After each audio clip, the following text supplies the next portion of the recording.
Assalamualaikum warahmatullahi wabarakatuh. Selamat pagi dan siang, teman-teman.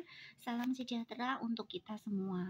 Nah, masih bertemu dengan saya, dengan Bu Rini Setiawati, dalam mata kuliah Deteksi Dini Perkembangan Anak. Nah, seperti yang teman-teman telah ketahui bahwa Deteksi Dini Perkembangan Anak merupakan tema kedua dari blok terapan psikologi pendidikan. Nah, untuk mempersingkat waktu, marilah kita langsung saja ya teman-teman bahas terkait dengan materi kita hari ini adalah deteksi dini perkembangan motorik anak. Nah, sebelum kita masuk pada materi deteksi dini perkembangan anak, motorik anak, kita akan terlebih dahulu mengulas atau flashback materi terkait dengan perkembangan motorik pada anak. Nah, perkembangan motorik pada anak yang disebut sebagai motorik ini adalah keseluruhan gerakan yang dapat diamati pada makhluk hidup. Jadi, motorik ini merupakan sesuatu yang bisa diamati, bisa dilihat yang terdapat pada gerakan yang terdapat pada makhluk hidup. Selanjutnya, perkembangan motorik ini berlangsung dari kepala ke ujung-ujung bagian badan. Jadi, perkembangan motorik melibatkan semua pergerakan dari atas sampai bawah, dari kepala sampai ujung-ujung anggota badan.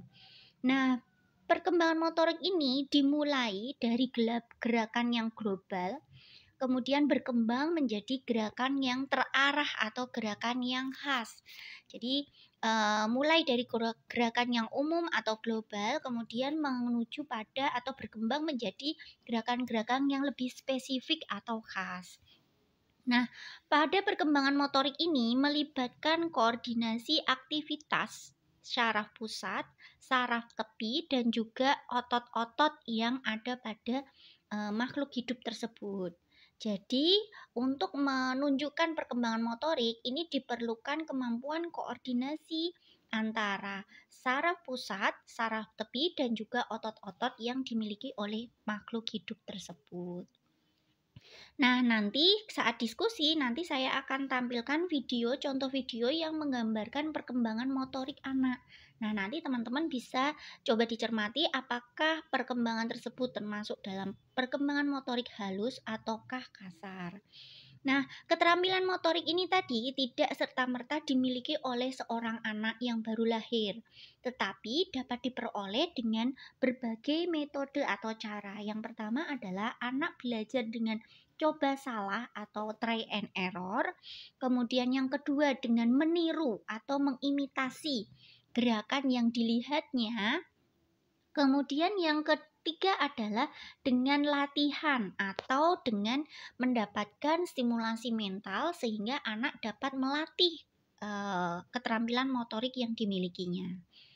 Nah, kemudian perkembangan motorik pada bayi ini merupakan perkembangan motorik yang sangat penting karena menjadi gambaran taraf perkembangan inteligensinya.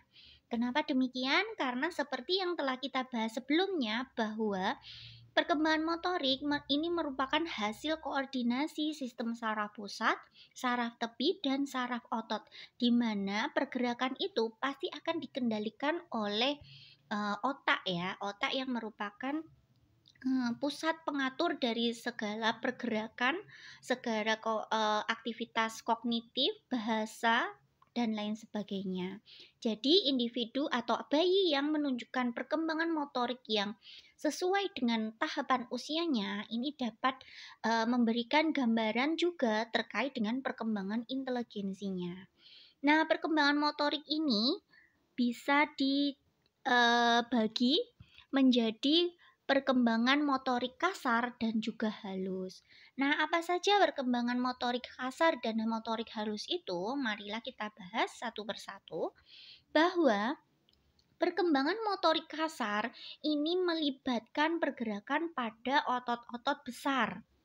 Nah, otot-otot besar ini memberikan gambaran terkait atau memungkinkan individu untuk bergerak dalam gerakan kepala, badan, anggota badan, keseimbangan, dan pergerakan. Nah, motorik kasar ini berhubungan dengan perkembangan lokomosi atau gerak dan postur posisi tubuh. Contoh dari motorik kasar ini, perkembangan motorik kasar yang bisa ditunjukkan oleh anak ini seperti atau bayi seperti berguling, kemudian berjalan, berlari, maju mundur, melompat, kemudian engklek. Nah, ini merupakan pergerakan yang melibatkan otot-otot besar dan juga berhubungan dengan perkembangan lokomosi, pergerakan. Nah, jadi seperti itu. Jadi bergerak, berpindah tempat seperti itu atau pergerakan dalam bentuk postur. Kalau misalkan berdiri, kemudian jongkok, duduk itu kan ada perubahan dari postur tubuhnya. Kemudian perkembangan yang kedua, motorik yang kedua yaitu motorik halus. Nah, berkebalikan dengan motorik kasar tadi yang melibatkan otot besar. Nah, pada motorik halus ini melibatkan otot-otot kecil.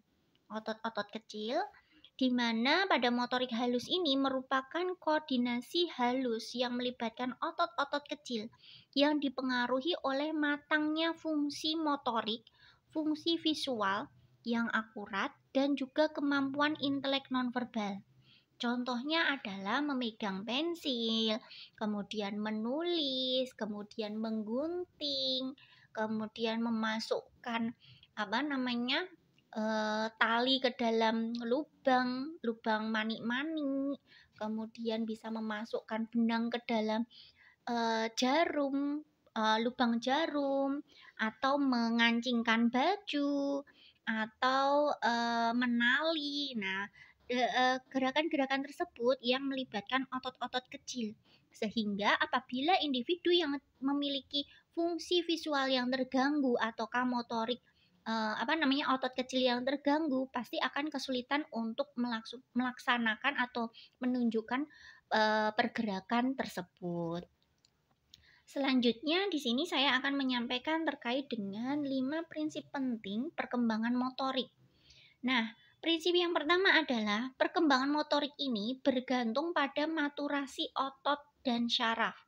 Jadi nggak bisa kalau anak usia misalkan ya contohnya anak usia 5 bulan dituntut untuk bisa berjalan. Nah, nggak bisa. Kenapa? Karena otot-otot kakinya, otot-otot besar yang digunakan untuk berdiri dan juga berjalan masih belum matang, masih belum tersusun dengan baik kuat.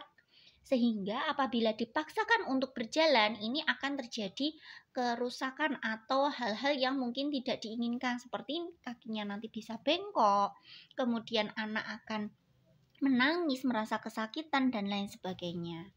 Nah, pada dasarnya gerakan-gerakan motorik ini biasanya akan muncul dari gerakan yang refleks dulu. Gerakan refleks dulu yang muncul pada saat anak bayi ditunjukkan, baru kemudian beranjak pada gerakan volunteer. Gerakan volunteer ini adalah gerakan yang memiliki memiliki didasari atau gerakan yang didasari atas adanya kemauan yang terkendali dilaksanakan untuk mencapai tujuan tertentu. Misalkan anak ini ingin mengambil atau meraih mainan yang ada di depannya. Nah, jadi bisa disebut sebagai gerakan meraih mainan ini merupakan gerakan volunteer karena dia mau mengambil dengan tujuan meraih mainan tersebut. Kemudian prinsip yang kedua adalah belajar keterampilan motorik tidak bisa terjadi sampai anak siap secara matang. Nah, ini berkaitan dengan contoh yang tadi saya sebutkan pada prinsip pertama. Anak bisa berjalan, dilatih berjalan ketika otot-ototnya itu sudah matang. Otot-ototnya sudah kuat untuk menyangga badannya untuk berdiri dan juga berjalan seperti itu. Prinsip yang ketiga adalah perkembangan motorik mengikuti pola yang dapat diprediksi.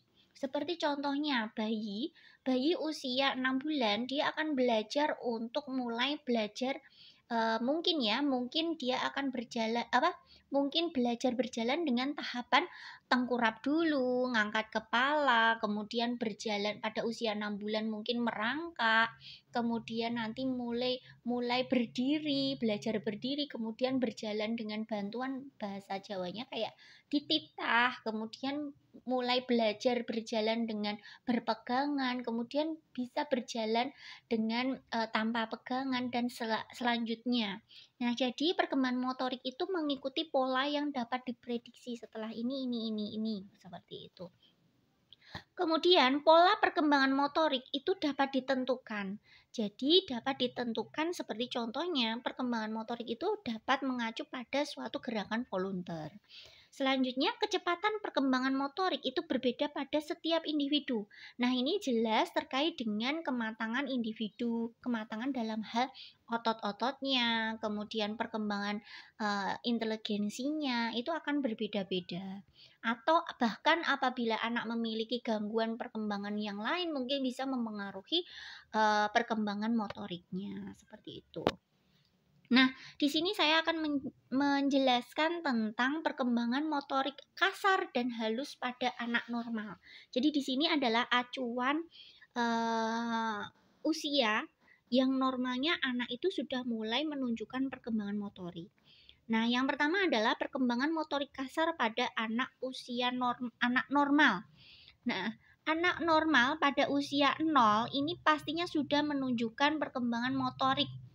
Nah, seperti contohnya adalah perkembangan yang sangat sering dilihat atau diamati pada anak yang baru lahir atau usia 0 bulan itu adalah kemampuan individu, keterampilan anak untuk menyusu. Nah, makanya setelah ibu melahirkan, bayi itu dianjurkan untuk melakukan inisiasi menyusui dini. IMD. Ini untuk melihat atau memberikan stimulasi bagi si anak untuk mengembangkan keterampilan motorik menyusu. Nah, dari sini anak akan termotivasi untuk mencari puting susu untuk memenuhi kebutuhan makannya, minumnya, nutrisinya. Nah, seperti itu. Jadi kalau misalkan kita temui anak yang tidak bisa menyusu sejak lahir, nah itu bisa diberikan informasi atau warning bahwa ada gangguan perkembangan motorik dan juga gangguan perkembangan yang lain. Karena kita ketahui ya bahwa perkembangan motorik ini menggambarkan perkembangan inteligensinya. Dan tentunya bayi yang mengalami kesulitan untuk menyusu pastinya akan mengalami hambatan untuk memenuhi nutrisinya, sehingga perlu mendapatkan penanganan yang lebih intens. Selanjutnya adalah bayi usia 6 minggu. Nah, perkembangan motorik kasar yang bisa dilihat adalah menoleh ke kanan ke kiri. Jadi apabila bayi diterlentangkan, kemudian dia mendengar suara klining-klining, nah itu dia akan bisa menoleh kanan kiri mencari arah dari sumber suaranya. Kemudian bayi 3 bulan. Bayi 3 bulan ini diharapkan bisa mengangkat kepala dan bahu bila ditengkurapkan. Jadi awalnya bayi setelah lahir itu bisa ditengkurapkan. Tetapi dia belum bisa mengangkat kepala dan bahu. Tetapi pada anak usia 3 bulan diharapkan sudah bisa ditengkurapkan dan bisa mengangkat kepala dan bahu. Selanjutnya adalah bayi usia 4 bulan. Ini diharapkan bisa menguasai gerak tangan. Misalkan dia dikasih mainan kerincingan, dia akan mencoba menggerakkan kerincingan dengan tujuan untuk membuat suara yang menarik, ataukah mencoba meraih mainan yang ada di depannya, seperti itu. Kemudian usia 8 bulan, ini bayi harus sebaiknya normalnya itu bisa merangkak. Kemudian usia 7,5 salah ya, dari 4 bulan ini ke 5 bulan dulu. 5 bulan itu bayi bisa tengkurap sendiri. Kemudian 6 bulan ini duduk bersandar, jadi duduk dengan sandaran, dia duduk di kasur, kemudian di belakangnya ada bantalnya, duduk bersandaran atau di pangku dengan bersandar. Nah, kemudian usia 7,5 bulan adalah duduk sendiri. Duduk sendiri itu dia bisa menyangga bahu, badannya, kepalanya dengan sendiri tanpa bersandar. Kemudian usia 8 bulan ini bayi sudah mulai bisa merangkak. Nah, seperti itu. Kemudian dari 8 bulan kita menuju ke 9 sampai 10 bulan. 10 bulan. Nah, di sini bayi sudah mulai berdiri dengan pegangan. Normalnya seperti itu. Kemudian usia 10 sampai 11 bulan bayi sudah mulai berjalan dengan berpegangan atau yang biasa dilatih dengan dititah. Nah, seperti itu. Kemudian usia 12 sampai 15 bulan ini diharapkan bayi sudah mulai berjalan sendiri. Kemudian usia 18 bulan itu diharapkan bayi sudah mulai berlari dengan langkah yang kaku. Kayak robot gitu loh, larinya masih belum kenceng, bahasa Jawanya seperti itu, kayak robot. Greg gitu. Rawan jatuh, makanya perlu didampingi supaya tidak mudah jatuh. Kemudian usia 24 bulan itu bayi atau anak itu diharapkan sudah bisa naik turun tangga, melompat pada objek yang rendah. Jadi misalkan dia melihat ada batu kecil, dia bisa mulai melompat. Nah, seperti itu. Kemudian naik turun tangga, tangganya tentunya yang bisa dijangkau oleh anak-anak ya, seperti itu. Nah, itu tadi untuk perkembangan motorik kasar. Sekarang kita masuk pada perkembangan motorik halus normal. Anak normal. Nah, pertama adalah usia bayi usia 0 sampai 3 bulan. Ini seharusnya dia bisa menunjukkan gerakan seperti menahan barang yang dipegang. Jadi pakai jemarinya dan tangannya itu dia bisa memegang. Ini biasanya kelihatan sekali ketika si bayi ini dipegangi jari kita, kemudian dia akan megang kan ya. Kalau kita tarik, dia bisa menahan jari kita yang mau kita lepas. Nah, seperti itu. Biasanya ditunjukkan seperti gerakan tersebut. Kemudian menggapai mainan yang digerakkan. Jadi kalau kita kasih mainan kerincingan di depan matanya, dia akan mencoba meraih mainan yang ada di depannya itu tadi. Nah, kemudian usia 3 sampai 6 bulan motorik halus yang bisa ditunjukkan oleh anak normal ini adalah menggenggam pensil. Tentunya menggenggam pensil dengan telapak tangan ya, teman-teman. Kemudian meraih benda yang ada dalam jangkauannya. Nah, misalkan bayi itu berada duduk, kemudian dihadapkan pada mainan yang agak jauh sedikit. Nah, ini bayi mulai meraih mainan yang dianggap menarik bagi dirinya. Kemudian usia 6 sampai 8 bulan ini memindahkan benda dari satu tangan ke tangan yang lainnya. Misalkan dia pegang mainan kerincingan di tangan kanan, kemudian dia akan mulai memindahkan ke tangan kiri. Nah, seperti itu. Ini merupakan koordinasi antara visual dan juga otot-otot kecil ya, teman-teman. Selanjutnya pada anak usia 9 sampai 12 bulan. Ini anak dapat menggenggam erat pensil. Kemudian memasukkan benda ke mulut. Jadi pada usia ini anak sebaiknya memang sudah bisa memiliki refleks untuk mengambil makanan dan dimasukkan ke mulutnya, seperti itu. Kemudian usia 12 sampai 18 bulan menumpuk 2 kubus. Menumpuk 2 kubus, kemudian memasukkan kubus ke kotak atau ke plastik. Nah, seperti itu. Jadi usia 12 sampai 18 bulan atau 1 sampai 1,5 tahun, ini bayi sudah mulai menumpuk balok-balok dan memasukkannya ke dalam kotak. Nah, otomatis di sini akan melibatkan kemampuan anak untuk memegang, kemudian menumpuk. Nah, seperti itu. Kemudian usia 18 sampai 24 bulan. Ini sebaiknya seharusnya anak sudah bisa bertepuk tangan.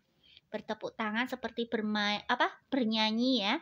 Pok ame itu kan harus tepuk tangan. Nah, itu ini sebaiknya sudah ditunjukkan pada anak usia 18 sampai 24 bulan. Kemudian melambai-lambai. Contohnya adalah mengucapkan kata dan melambai. Good baby, seperti itu. Atau dadah. Nah, seperti itu. Kemudian usia 24 sampai 36 bulan mencoret-coret pada kertas. Nah, jadi anak sudah mulai memegang pensil meskipun cara pegangnya itu masih dengan telapak tangan. Lebih baik lagi ketika perkembangan motoriknya sudah bisa memegang dengan ujung jari, memegang pensil dengan ujung jari. Kemudian membuat coretan-coretan yang belum terarah. Nah, seperti itu untuk usia 24 sampai 36 bulan. Kemudian usia 60 sampai 72 bulan, yaitu 5 tahun sampai 6 tahun, di sini anak diharapkan bisa menangkap bola kecil dengan kedua tangan. Jadi ketika dia main lempar bola tangkap, lempar tangkap bola, ini anak sudah bisa mengikutinya. Sebelumnya usia 36 sampai 48 bulan, yaitu menggambar garis lurus. Setelah tadi mencoret garis atau kertas dengan coretan yang tidak terarah, kemudian dapat terarah menjadi garis lurus, entah itu garis bobo ataukah garis berdiri. Kemudian usia 48 sampai 60 bulan menggambar tanda silang dan lingkaran. Tanda silang dan lingkaran itu sederhana, tapi bagi anak-anak ini melibatkan koordinasi visual dan juga motorik halus. Seperti ini. Silang, kemudian lingkaran. Nah, seperti ini. Kemudian usia 60 sampai 72 bulan yaitu menangkap bola kecil dengan kedua tangan. Jadi anak usia 5 tahun sampai 6 tahun ini diharapkan sudah bisa bermain lempar tangkap bola. Nah, selanjutnya kita bahas tentang refleks primitif pada anak. Nah, refleks primitif pada anak ini biasanya dapat muncul pada anak usia baru lahir. Nah, apa saja refleks tersebut? Yang pertama adalah refleks rotting. Refleks rotting ini adalah refleks menghisap atau mencari. Nah, ini biasanya muncul pada usia anak baru lahir sampai usia 3 bulan. Nah, biasanya ini harus dimiliki anak untuk dapat melakukan pergerakan atau melakukan menyusu ya, untuk menyusu untuk memenuhi kebutuhan nutrisinya. Nah, apabila anak yang tidak menunjukkan refleks ini, pastinya dia akan kesulitan untuk pertumbuhannya ya, karena jelas dia tidak akan kesulitan mencari kebutuhan untuk mencukupi nutrisinya. Kemudian juga mungkin menggambarkan perkembangan inteligensi yang atau gangguan-gangguan perkembangan lain yang kurang optimal. Kemudian refleks yang kedua adalah refleks moro. Refleks moro ini refleks kaget yang muncul pada usia baru lahir sampai menghilang 5-6 bulan. Makanya seringkali bayi itu adalah bayi yang mudah rentan mendengar suara yang mengejutkan atau suara keras. Nah, ini biasanya bayi kayak bahasa Jawanya kayak kaget, geragap gitu loh. Nah, seperti itu. Kemudian refleks yang ketiga adalah palmar grip. Nah, refleks ini merupakan refleks menggenggam. Jadi kalau kita masukkan benda atau jari kita ke dalam telapak tangan bayi, biasanya bayi ini akan menggenggam dengan kencang. Nah, ini muncul pada saat bayi lahir dan menghilang usia kira-kira 6 bulan. Kemudian yang keempat adalah refleks tonic neck. Nah, ini biasanya refleks yang menunjukkan posisi menengadah. Nah, inilah muncul pada bayi lahir sampai 9 atau 10 bulan. Kemudian refleks yang kelima adalah Babinski. Ini refleks mencengkeram telapak kaki. Ini muncul pada usia lahir dan menghilang saat usia 4 bulan. Jadi contohnya kalau bayi itu baru lahir atau sampai sekitar usia 4 bulan, itu telapak kakinya itu dielus pakai ujung jari kita kayak apa ya, digelitikin gitu, otomatis kakinya itu akan mencengkram, mingkup bahasa Jawa nih, mingkup kemudian mekrok gitu loh dek. Nah seperti itu. Kemudian refleks yang terakhir yang keenam adalah swallowing. Ini refleks menelan benda jika didekatkan.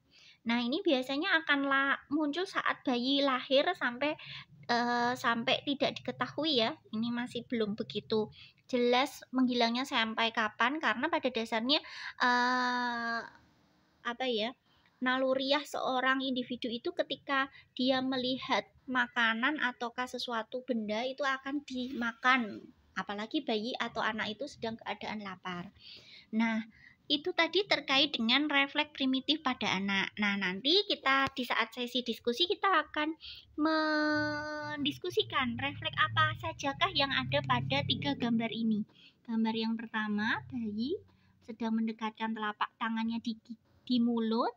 Kemudian yang kedua ini memasukkan benda ke mulutnya. Kemudian yang ketiga ini saat bayi sedang mandi. Nah, seperti itu. Selanjutnya, karena tadi ya kita bahas bahwa keterampilan motorik itu bisa diketahui, keterampilan motorik itu bisa ditunjukkan melalui cara-cara atau bisa dilatih melalui cara-cara seperti belajar dengan coba salah, try and error, kemudian yang kedua dengan meniru, mengimitasi, dan yang terakhir adalah dengan latihan mendapatkan stimulasi mental. Maka disarankan meskipun bayi belum saatnya, misalkan bayi baru lahir, belum saatnya untuk tengkurap, tapi kita bisa memberikan stimulasi bagi si anak untuk melatih perkembangan motoriknya. Nah, jadi bayi baru lahir itu memang disarankan untuk dimiringkan. Bayi itu tidak harus ditidurkan dalam posisi terlentang, tetapi sesekali bisa dimiringkan dengan cara diganjal dengan bantal atau guling, ataukah dimiringkan supaya otot-otot yang bagian belakang itu tidak terlalu kaku. Kemudian si bayi ini bisa dimulai ditengkurapkan sehingga dapat melatih dia, memberikan stimulasi untuk anak berlatih mengangkat kepala dan bahunya. Kemudian bisa stimulasi dengan merangsang dengan mainan. Misalkan kalau bayi sudah tengkurap bisa mengangkat kepala, kemudian kita rangsang dengan mainan ada di depannya supaya dia berusaha meraih sehingga dia bisa berpindah tempat dari tengkurap dari satu tempat kemudian ke arah tempat di mana mainan itu diberikan. Kemudian ada hal-hal juga yang tidak dianjurkan pada bayi, yaitu adalah tidak dianjurkan menggunakan sarung tangan. Jadi seperti yang teman-teman ketahui bahwa pada dasarnya sarung tangan ini dikhususkan untuk si anak supaya kukunya biasanya bayi baru lahir itu kan kukunya tajam dan panjang ya, belum bisa dipotong karena jari jemarinya masih sangat riskan, empuk banget ya. Jadi kalau dipotong nanti takutnya akan melukai. Nah, ini diberikan sarung tangan, tetapi tidak dianjurkan untuk selalu menggunakan sarung tangan pada bayi. Kenapa demikian? Ini dapat membatasi pergerakan dari si anak, otot-otot kecilnya untuk mengembangkan keterampilan motorik kasar dan halusnya. Kemudian sebaiknya bayi itu diberikan stimulasi berupa gambar wajah, foto orang tuanya, foto-foto pengasuhnya, sehingga bayi ini bisa mulai mengenali gambar-gambar, terutama foto-foto terkait dengan orang terdekatnya. Kemudian bisa juga diberi stimulasi gambar segitiga, benang merah, atau gambar-gambar lain dengan pola-pola tertentu sehingga anak akan mengembangkan kemampuan visualnya seperti itu. Baik, itu saja yang bisa saya sampaikan. Setelah ini kita lanjut terkait dengan materi gangguan perkembangan motorik pada anak. Terima kasih. Wassalamualaikum warahmatullahi wabarakatuh.